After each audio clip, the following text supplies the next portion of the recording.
After serving a 4-year prison term for striking my husband in a fit of blinding rage upon discovering his betrayal, my husband Mark has finally returned home. I now find myself standing amid the ruins of the life we once shared, alone with 2 children who harbor more resentment toward me than words can convey.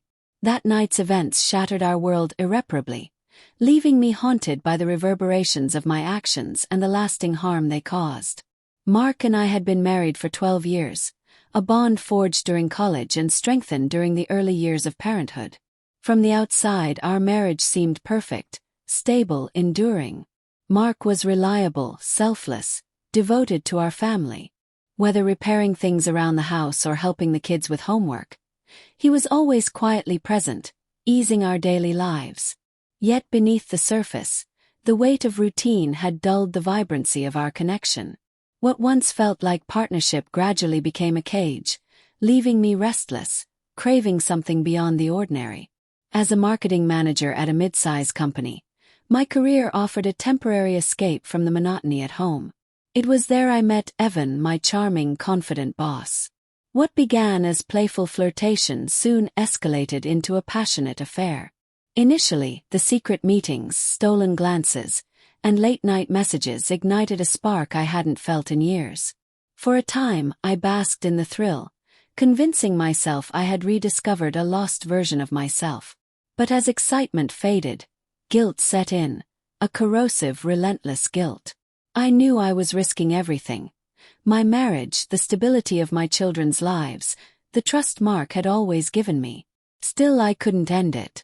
Evan was not my true love. He was an escape, a selfish attempt to grasp something missing at home. The illusion shattered one Thursday night. I told Mark I'd be working late, unaware that his simmering suspicions had reached a breaking point. He arrived at my office unannounced, walking in on Evan and me in the midst of our affair. The expression on Mark's face, the raw mix of betrayal, fury, and heartbreak, will forever haunt me.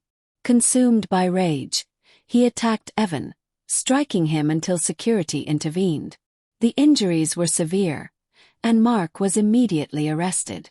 Within days, he was charged with assault and sentenced to 4 years in prison.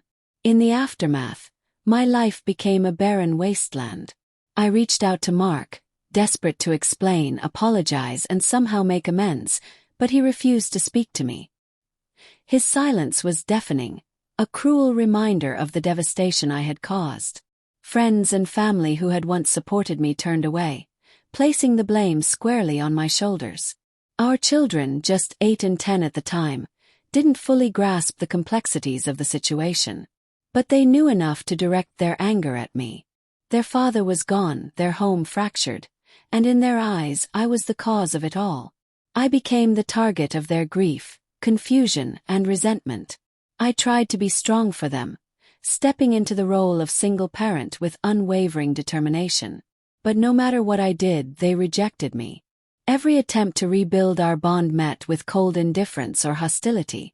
They held me accountable for their father's absence, their sleepless nights, and the innocence stolen from them too soon. Now, as Mark returns, I face an uncertain future. The man who once vowed to love me forever feels like a stranger. His absence left a chasm I cannot bridge. My children, hardened by years of pain, remain distant and guarded. The life I destroyed feels irreparable, and the weight of my choices hangs heavily on my soul. I wonder if redemption is even possible, or if I am condemned to live with the consequences of my betrayal forever. I struggle to face my reflection, the mirror offering only a bitter reminder of my mistakes and their lasting effects. Disgust and guilt consume me daily, an inescapable shadow. Though the affair ended immediately after that fateful night, the damage was done. Evan was quickly transferred to another branch, and I never saw him again. Yet his absence could not erase the scars he left on my life and the lives of those I loved. The 4 years Mark spent in prison felt eternal, each day a reminder of what my choices had cost us. I had lost not only a loving husband but also fractured my bond with our children. I sought therapy, desperate to reconcile with myself and navigate the maze of guilt and regret. But the burden of remorse only grew heavier. Friends I had trusted began to drift away, their silence echoing judgment. Alone and shunned, I focused on maintaining a functioning household for my children's sake, but their coldness cut deeper than I could have imagined. Their eyes, once filled with love and trust, now reflected only resentment, a pain I could neither soothe nor escape. When Mark was finally released, I didn't know what to expect. Part of me hoped time might have softened his anger, that we could at least co-parent for the children's sake, if not repair our relationship.